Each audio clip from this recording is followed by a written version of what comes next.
Today you're going to go to the Worsham-Rockerfeller bedroom, created in 1880 and located in the American Gallery on the second floor of the VMFA.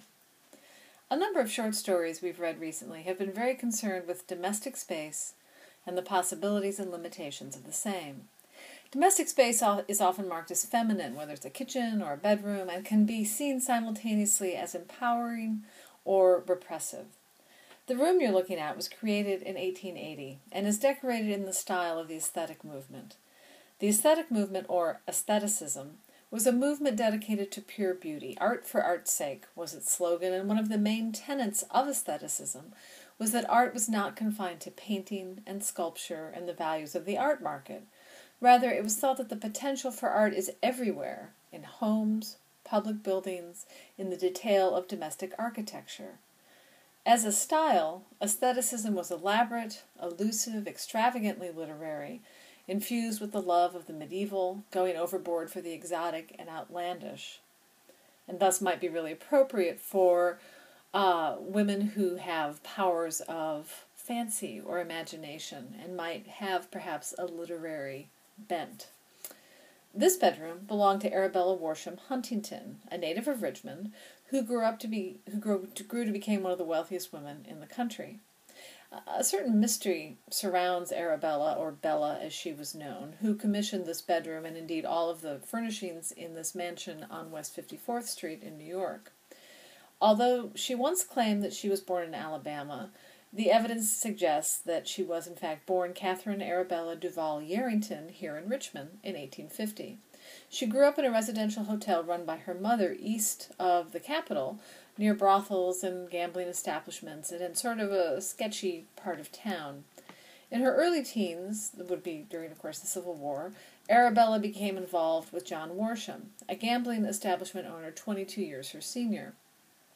It seems that she also had a relationship simultaneously with a man named Collis Huntington, who was a married railroad baron 29 years older than she.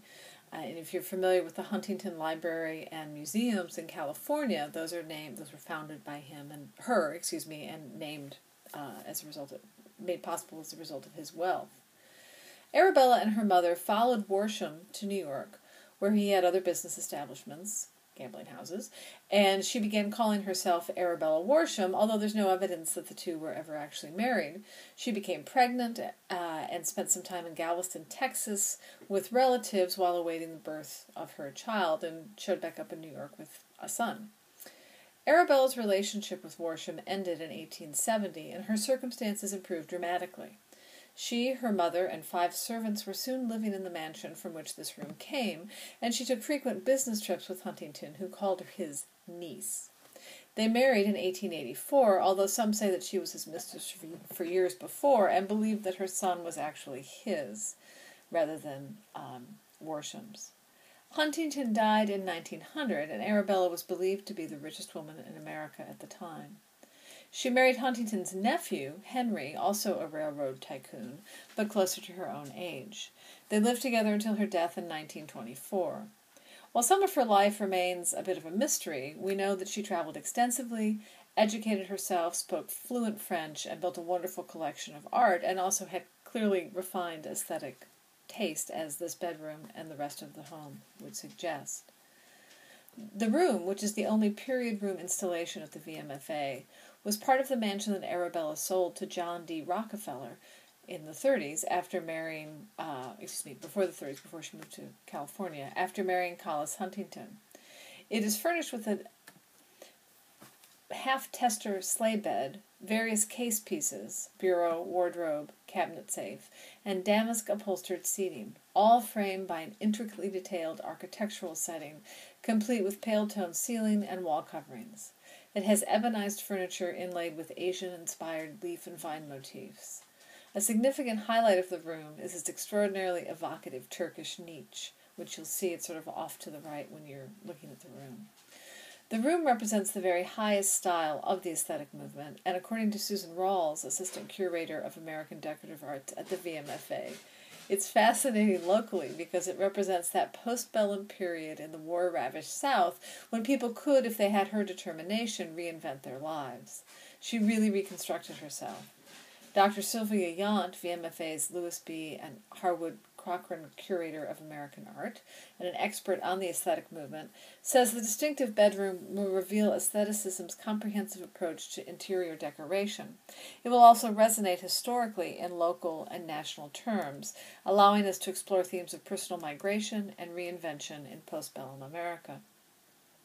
Certainly, Arabella Worsham was significantly more empowered than the fictional women we've been reading, so when you look at the space, you may want to separate its personal history, which itself is quite fascinating, from a larger sense of domestic space during this period. You think of the speaker in the yellow wallpaper and her remembering of the bureau or the chair in which she found safety, very different from the room with the yellow wallpaper in which she was compelled to seek the rest cure. Or think of Mrs. Mallard in The Story of an Hour. The bedroom in which she sits might resemble to some extent this kind of bedroom as well. You might want to think about that kind of domestic space and what it offers or what it doesn't. How does this space, the Worsham-Rockerfeller room, appear to you or appeal to you? Does it appear extravagant and inviting? Is it overwhelming? Is it claustrophobic? What would the relationship be between inside and outside? How bright would this room kind of be? What does it require for its maintenance? And by that I mean, is this a room for which you need servants to keep it looking the way you want it to look? Does it offer privacy and refuge? Is it a social space? What kinds of things would go on in this room? Besides the obvious, does it offer spaces for reading, for contemplation, for conversation? What does it suggest about the culture in which it was created? After you explore the Worsham-Rockerfeller room, find another object in the museum that also illustrates some of the issues related to gender, domestic space, and marital relationships that we've been discussing.